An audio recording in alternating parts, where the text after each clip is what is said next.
Hey everybody, welcome to the Least of These podcast. My name is Jayni Jackson. All right, so I want to give you my thoughts real quick on the recent interview between Steven Crowder and Nick Fuentes. Now, I'll be honest, I was vastly disappointed, just to say the least. And I know, I probably shouldn't have been, but I didn't really know that much about Steven Crowder. I mean, I know he used to do that little change my mind bit on college campuses, and I'll admit that, I really don't know much about him outside of that, right?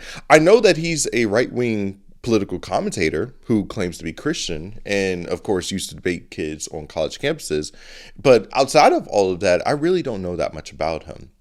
And so, since I'm not that familiar with him, I kind of like to think the best of people, right? I kind of like to think that maybe, just maybe, there's one person on the conservative side who is willing to interview this man and give him the significant pushback that we are all waiting to see from somebody on the right. But, I guess not, right?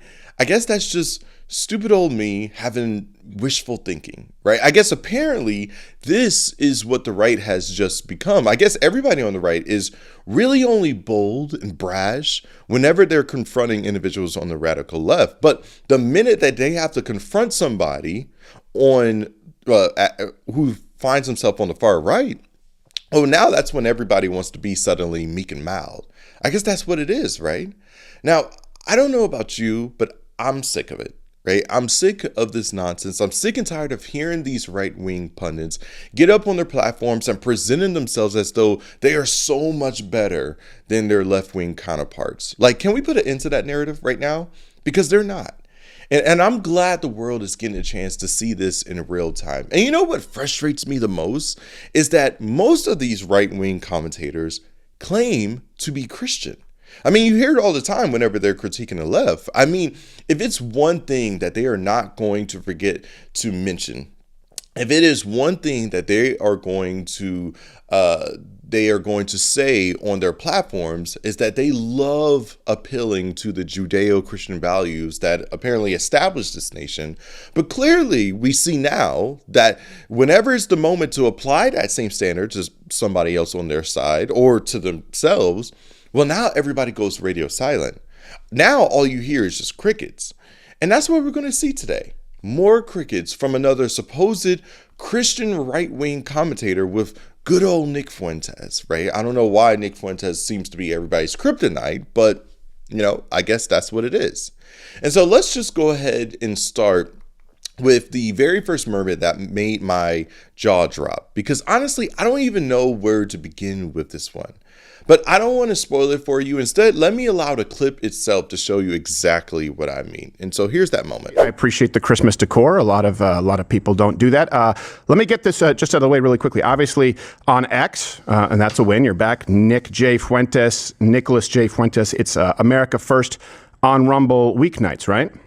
Yes, correct. Okay. And then as I understand it, next week you are going to be on Piers Morgan Uncensored. Yes, on Monday, I'll be doing a show. I will warn you, Piers Morgan Uncensored is rather censored. I don't know. In what way? How do you mean? Well, he challenged me to use the N-word on the show, and I did it 3 times, stuck the landing in front of Mark Lamont Hill. They just skimmed past it and then edited it out afterwards. So no N-word, huh? All right, I'll have to keep that in mind. Right. I'll try not to use it. If he asks you, well, would you say it, or he challenges you, and you do, he pulls a magic trick where people don't hear it. I'll have to record it on my end. I'll just blast off. Maybe if I say it loud enough, they'll just play it anyway. Well, I actually did that one time, so we can give you some tips. I had a buzzer every time someone would interrupt, and he edited out the buzzer. Not him, his producers. But Nick, I appreciate you being here, man. Right now it's a weird time where people are trying to tell folks they can't actually have conversations, no matter how much you agree, disagree. So I'd like to kind of set what my expectations are, because I did hear that you said you hope this would be friendly. That's my goal too. The first thing I will say, we got into it with Jillian Michaels. I should say, this week, where she was demanding people disavow, and I'll get to that. I hate, above all else, it's like I feel compelled to defend, no matter who it is, when jokes or statements are mischaracterized, taken out of context. I've had that happen to me. I think it's happened to you quite a bit. I don't want to do that. All right. Hopefully, I think, neither one of us does that. And I also really hate seeing gang ups. And that's why I killed the mics. If anyone here, I really didn't like seeing what happened with Candace and Tucker, especially after you appeared with Tucker, and it seemed pretty cordial. And then he took pot shots once you were gone. I promise you, I'm not going to do that. That fair? Yeah, no, I appreciate that. Okay. And what I really want to do is I want people to actually hear your views for what they actually are. And I know a lot of people are going to disagree. And some people, they'll be moved. They'll be convinced. And I want them to make up their own mind and be able to contrast it. So I ask that we're able to do that. I will also say, hey, look, I do want to thank you because, I've been subject to some concerted hit pieces myself. And you didn't join in on the dog pile. And I do appreciate that. Yeah, got to stand up for a guy. It's bros before hoes. Oh, so, yes. So I'm with you. No, I don't so much appreciate you implying that, I'm bringing talking points from BlackRock or the Israel lobby, considering I've been sued by BlackRock and even Rumble had to fight back. So I think let's just make sure we take each other's opinions at face value. I don't think that you're paid for to say anything that you're saying, and I can tell you definitively that I've never taken a dime from an outside entity, nonprofit, or, foreign interest. Is that good? Yeah, I believe you. Sounds good to me. Okay, all right. Also, I want to make sure we can issue so we're not mischaracterized. A lot of people watching. This is the last kind of ground rule. I want to kind of address each issue point by point. I'm going to avoid point stacking or just go rapid fire because people will use that, take it out of context. People go, and Nick wiggled out of this, and they do that with me. I want no one to mischaracterize anything. So with that said, I have a couple of rapid fires, but I think you're going to like them, okay? Okay, yeah, sure. These are layups, and I mean rapid fire, and then I want to give you the floor. Sure. Nick, I think there's some misconceptions of you.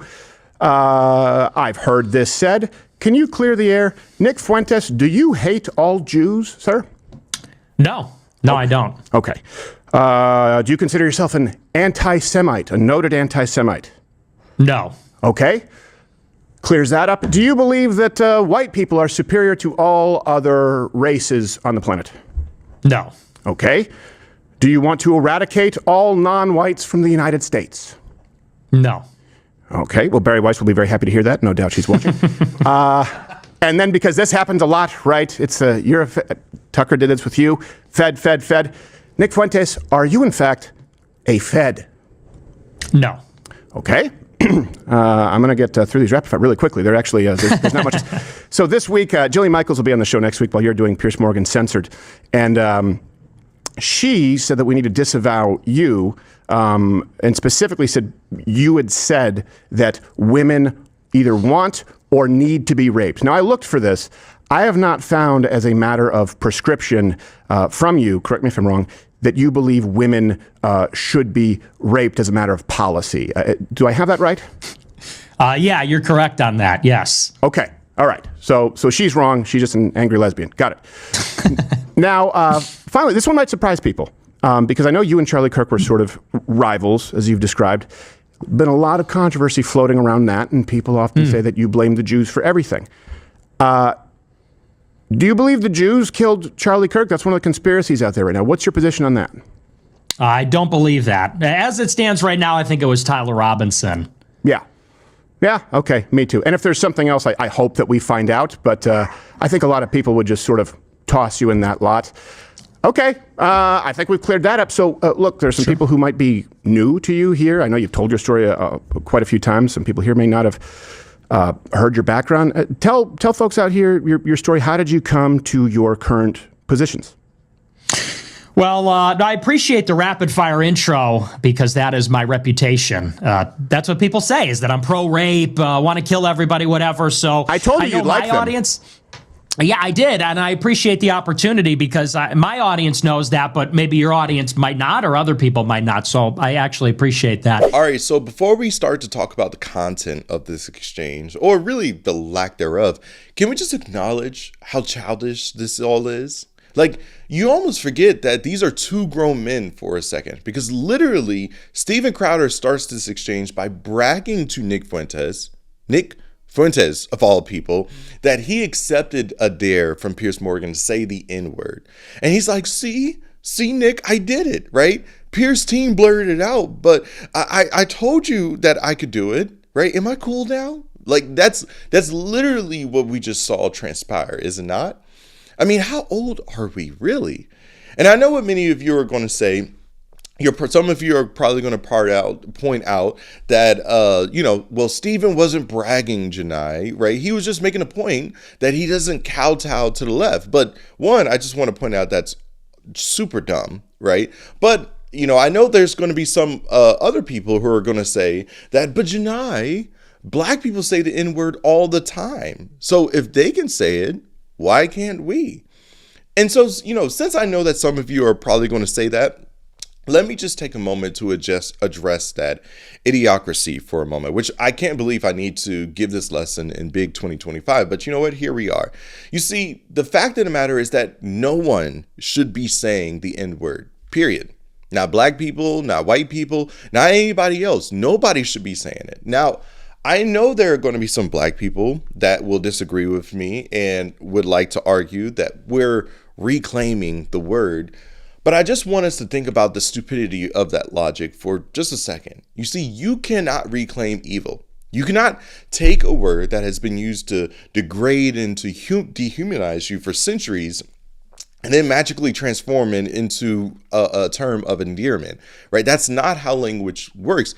And you want to know one of the ways that we know that's not how language works is because we know that if someone who is not black uses it, guess what? We still register that as a racial slur, right? It is still loaded with the same hatred as when it was first used, right? So this is still very much a reality. And so black people, if you insist on reclaiming it internally, I need you to know that all you're doing is just normalizing it for everyone else. All you're doing is just recycling it, right? You're keeping it alive. And that's the problem. And so, no, I do not buy this whole reclaiming argument. And yes, I believe that we as black people also need to just let that word die. But here's the thing. Even with that being said, Stephen and Nick already know this, right? They definitely know that they shouldn't be the ones that's saying it. First, because they're white. That's the most blatantly obvious reason. If there's anybody who definitely cannot say the N-word, it's them. But second, and most importantly, they really shouldn't be using that word because both of them claim to be Christians, right? Isn't that what they both will tell you? One of them will claim to be Protestant, the other one claims to be Catholic. And that's what makes this so much worse. See, they are not operating out of ignorance here. They are not little children who just so happen to stumble, oh, hey, mom and dad, I just learned a new word, right? That's not them. These are grown men. They know, right? They just don't care. And so they're operating out of complete disregard, not just disregard of basic human decency, but out of disregard as to what the Bible itself teaches. And why? Well, it's because Christianity for them is really just a cultural aesthetic, right? It's really just a game, right? It's just a badge that really doesn't mean anything for them, right? It doesn't really convict them. It doesn't really call them to obedience. It doesn't really call them to discipleship. Jesus is not their Lord, right? Jesus is essentially their mascot, right? Their decoration, if you will, right? That actually brings me to the next part of this clip, because I think this is where things somehow get even worse than what we just saw. You see, right after Stephen gets done bragging about using the N-word to Nick Fuentes, again, I can't believe I'm saying that, but here we are. After he gets done doing that, he, interestingly enough, immediately transitions into asking Nick a series of tough questions. And, maybe that would have offered a redeeming quality to this interview if these were actually tough questions. But the problem here is that they were actually anything but tough. I thought Tucker Carlson's interview was bad. But apparently, Steven Crowder saw that interview and said, no, Tucker, you didn't do it right. I guess I got to do everything. If I want to do something right, you got to do it myself. And so, you know what? Hold my beer. Let me show you, Tucker Carlson, how to really do a softball interview to a literal white supremacist. Let me show you how it's done. Right? That must have been what happened after Tucker Carlson released that interview online, because That's exactly what we saw, was it not? Like, there was absolutely no attempt to investigate, no attempt to press Nick for the truth. All Steven had for Nick was basically softball yes or no questions that were intentionally designed to give him the easiest escape possible, right? Steven said, "Are you racist?" Nick's like, "No." "Are you anti-Semitic?" "No." "Do you want to eradicate non-white people?" "No." Right? Like, these questions are utterly ridiculous. But they could have been less ridiculous if Steven Crowder would have actually pushed back on Nick's hypocritical answers. But nope, right? Steven just says, "Oh, okay, all right. You see, guys, he doesn't want to eradicate all non-white people." And I believe him. Right? Never mind the hours upon hours of footage of Nick literally contradicting each and every one of his answers here. Guys, Nick said he's not racist, right? That's Steven. So yeah, then there you have it.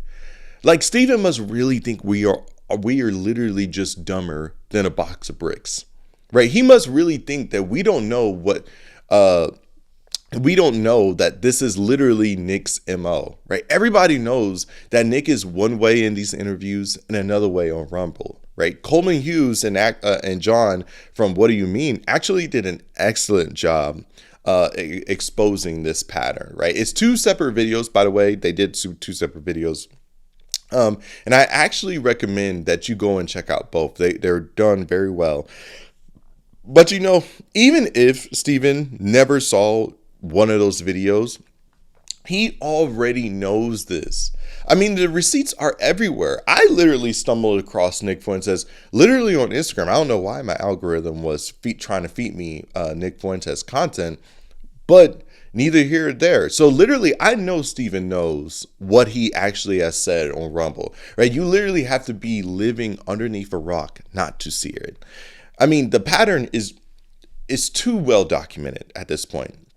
And so the question that I have, and I'm pretty sure many of you are wondering this as well, is why didn't Steven press him, right? Why not ask him, "Hey, Nick, I know you're saying that you're not a racist here with me, but last week or last month or last year on Rumble, you said X, Y, and Z.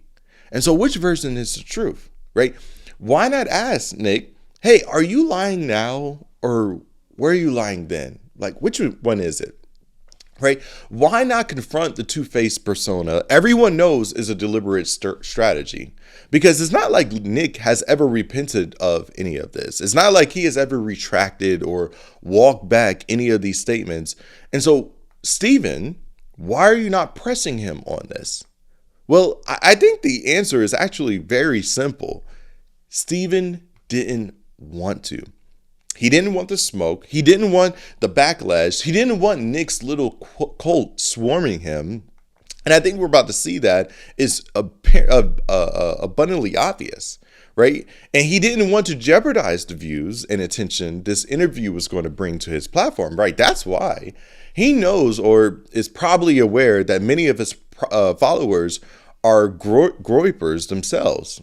And so instead of taking this moment to call that out, right? Instead of having a backbone and offending Nick and his audience, he instead chooses to take the cowardice way out, right? He instead treats those questions like it's a joke, like it's just this checklist or a little performance so he can come back and say, "See, guys, I got a chance to ask him the questions, right? He told me he wasn't racist, right? I don't know what you guys want from me." Like, guys, I need to say this clearly for every right-wing pundit. If this is what it looks like when it's like, "Oh, guys, I'm just asking questions. Are you saying we can't ask Nick Fuentes questions?" Like, no, you can ask him questions. Just don't get in front of him and start asking dumb ones, right? That's what it really is. But at this point, if that is honestly what you were trying to do, I could have told you not to even bother asking those questions at all, right? You should have honestly kept all of those questions to yourself, Steven, because you already showed us who you are. You already showed us that you actually do not really have a problem with Nick's views at all, right? You showed us that in all actuality, you probably agree with his worldview way more than you're willing to publicly admit. You just don't want to get demonetized. That's what it really is. That's what this moment revealed, right? And that's going to get even more apparent to all of us once I show you this next clip. And so let me go ahead and play that clip for you first so that you can see what I'm saying without me having to frame it for you. Here's that next moment. I'll give you credit, Nick. Candace, Tucker, Ben, Mark, everyone invited on. You're the only one with the balls to show up. I have to give you kudos for that. Yeah, no, and I appreciate, even though you didn't call me out, I saw the clip. Well, I was like, where's my I knew you call would out? show up. You're like the candy. You're like the candy man. I say your name 3 times in the camera, you'll show up.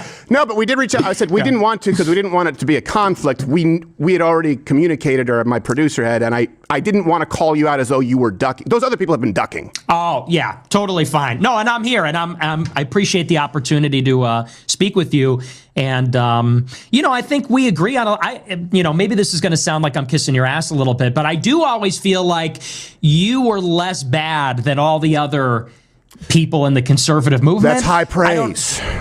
Well, and I know that sounds lame, but I mean, during the Groyper War, I know that Groyper showed up to your events, and I remember thinking, like, Crowder's he's not even really bad on many of the issues, like Daily Wire, even like Turning Point was 6 years ago. They got a lot better in the intervening, maybe the past 3 years. Yeah. But I always think you have balls. So I think you're one of the more creditable people in the Con Inc. kind of scene. Well, come on, don't put me in that scene. That's the thing. I'm not in that scene at all. I've been rejected by that scene, just maybe not quite like you, but quite a bit. I mean, I said the N-word on Piers Morgan. That counts for something. I will say this, though. Did you encourage the Groypers to go, or was that their own thing?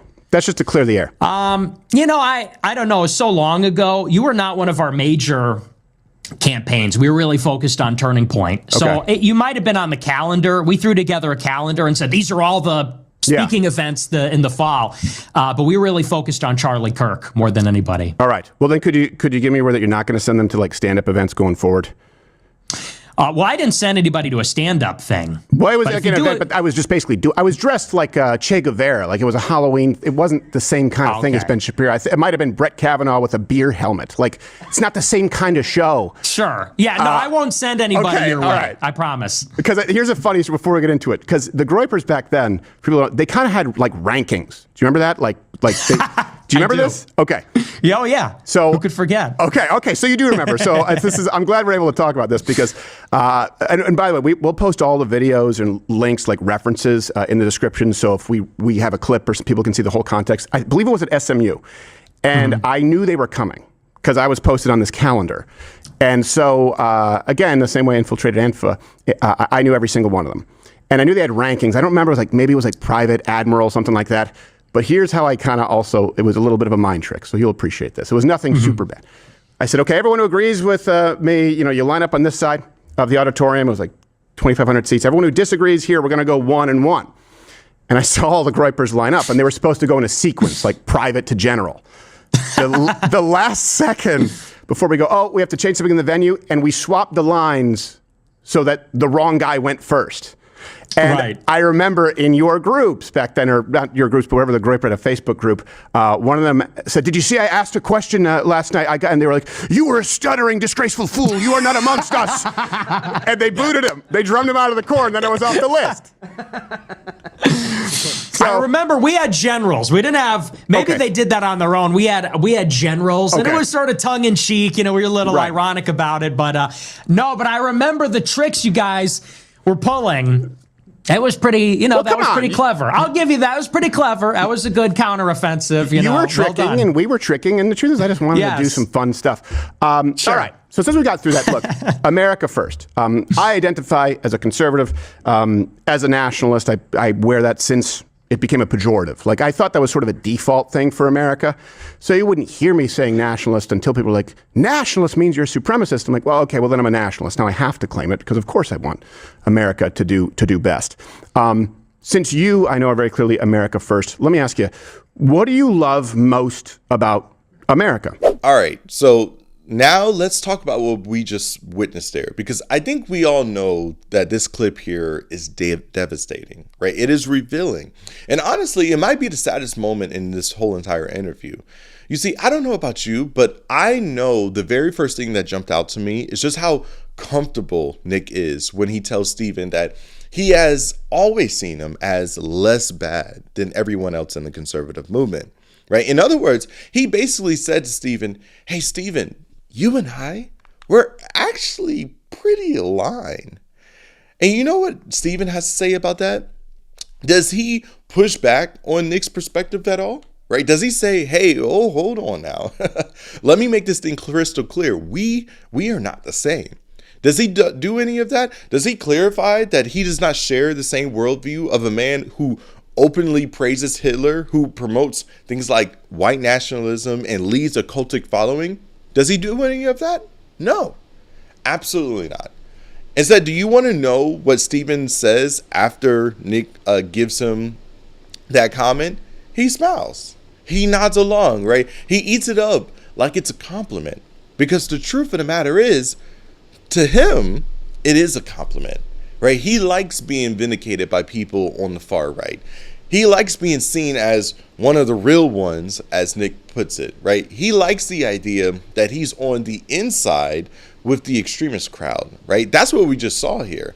And honestly, that is the first major red flag from that clip.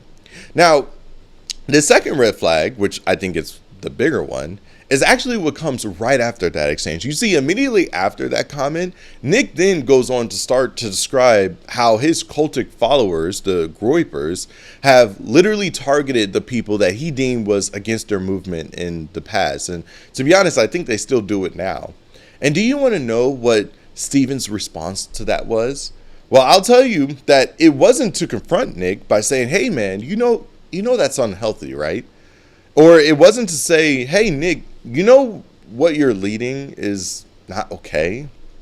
Or to say, Nick, you know your movement is kind of a cult and it's very, very destructive. It's not going to lead you down or lead the other people that you're leading down the right path, right?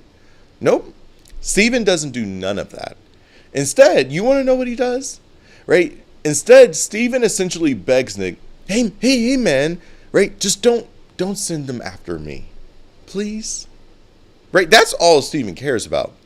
He doesn't care about the morality. He doesn't care about the danger. He doesn't care about the extremism or the fact that Nick is literally grooming young men into hatred, into this kind of cult-like following. No, Steven Crowder doesn't care about any of that.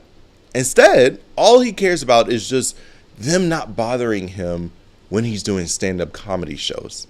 Like, do you see how spineless that is?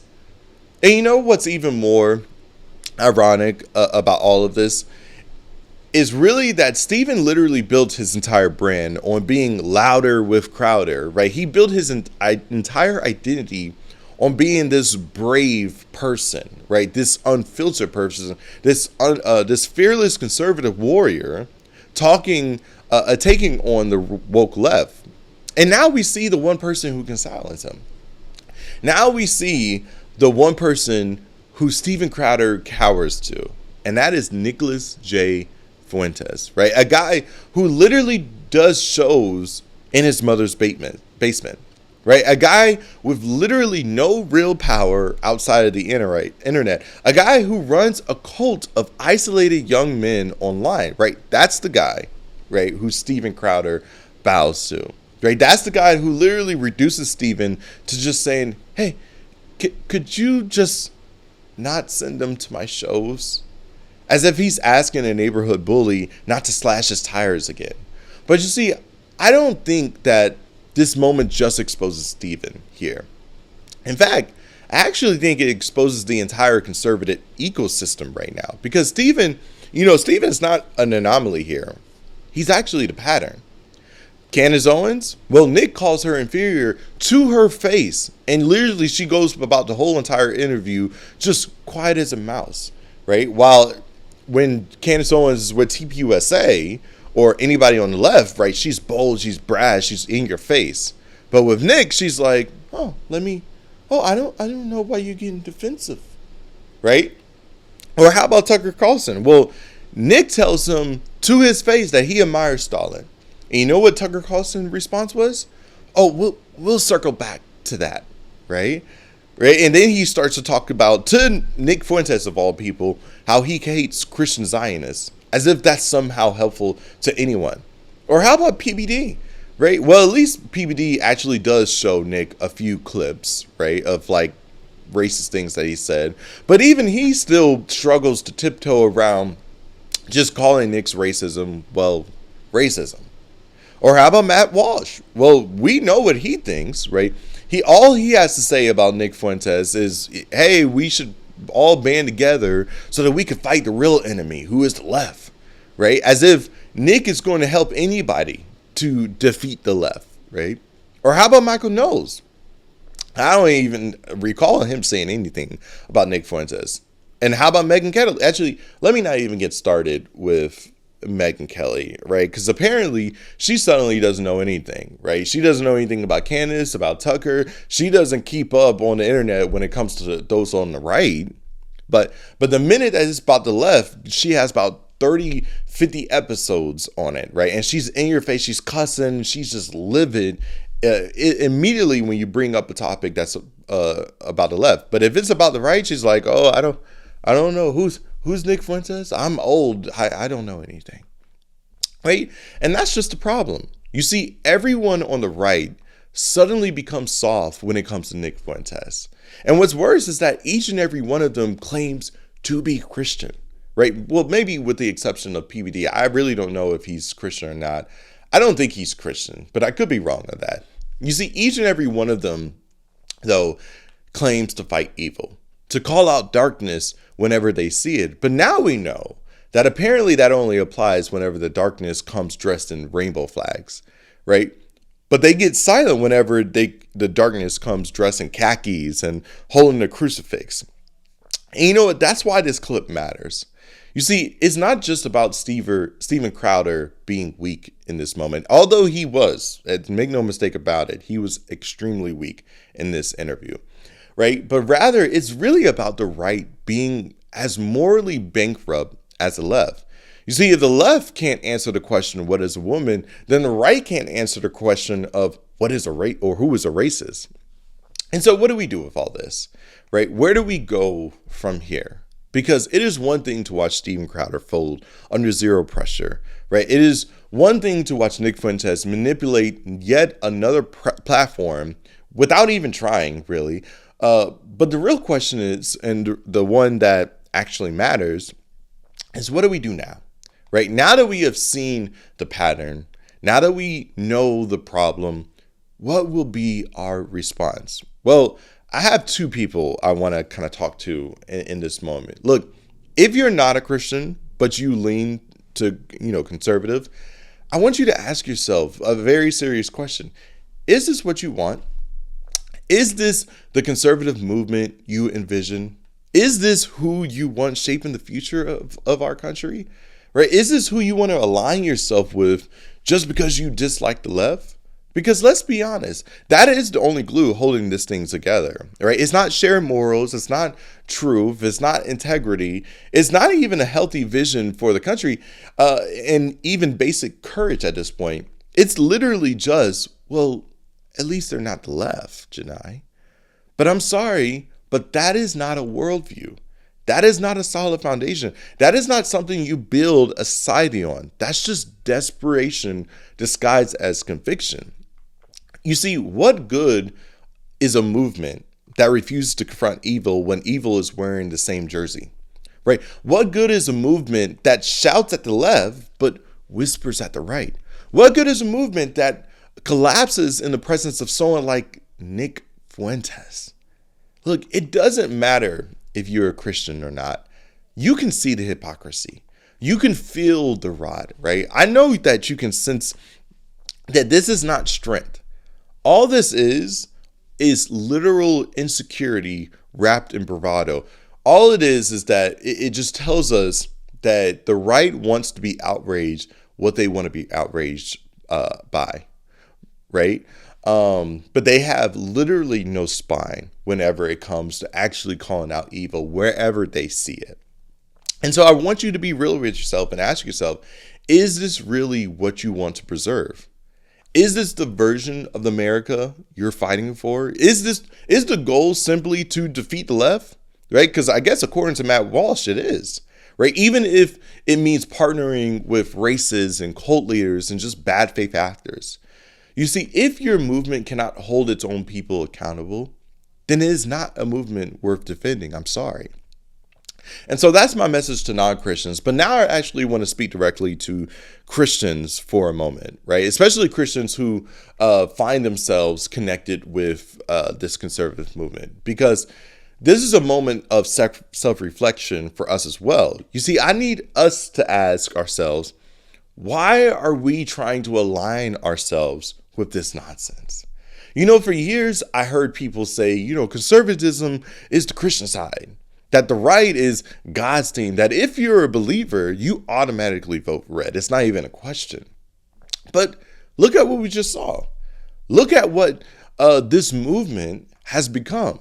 You see, the right is just as godless as the left. It's just a different type of godless. The only difference is that the left at least knows not to invoke the name of Jesus into their foolishness. But the right, well, they just use him as a mascot, as a prop, as a branding tool. You see, the left rejects Christ openly, right? They embrace religions like Islam or atheism, et cetera, et cetera. But the right, well, the right uses Christianity selectively. That's their problem. And so neither one of them honors God, right? And so why are you clinging so tightly to political identities that do not care about us, that do not reflect Christianity, that do not resemble Christ in any meaningful way? Why are we fighting to save a conservative movement that is drowning in its own hypocrisy?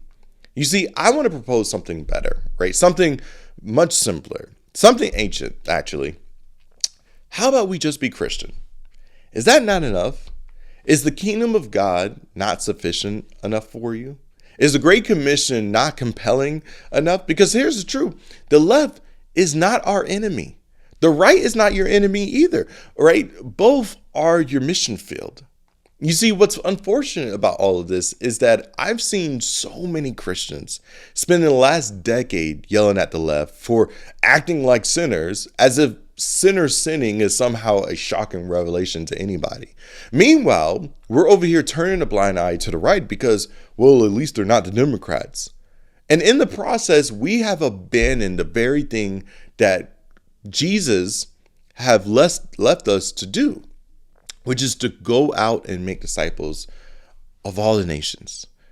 But the irony about all of this is that Jesus actually reserved some of the harshest words, some of his harshest rebukes, some of his most forceful confrontations, not for the tax collectors, not for the prostitutes, not for the individuals on the LGBTQ side, right?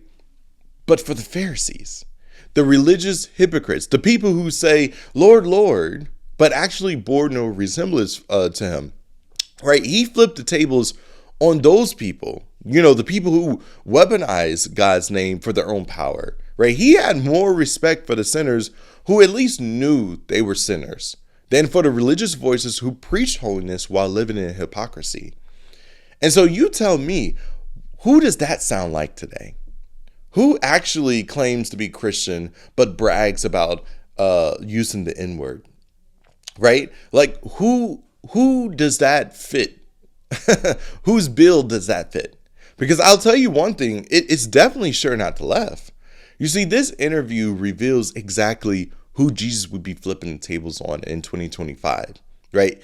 It is the commentators who claim Christianity but deny its power, right? It's the personalities who invoke Jesus but really don't obey him, right? It is the men who preach boldness online, but they fold under zero pressure when it's the presence of actual evil that just so happens to wear their same jersey.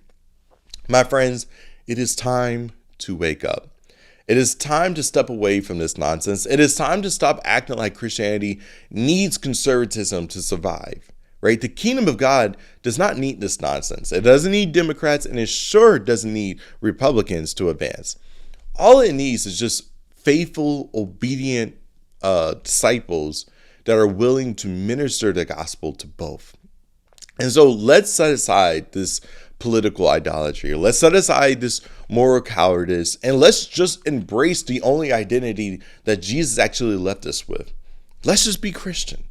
Because in Christianity, guys, we have all that we need.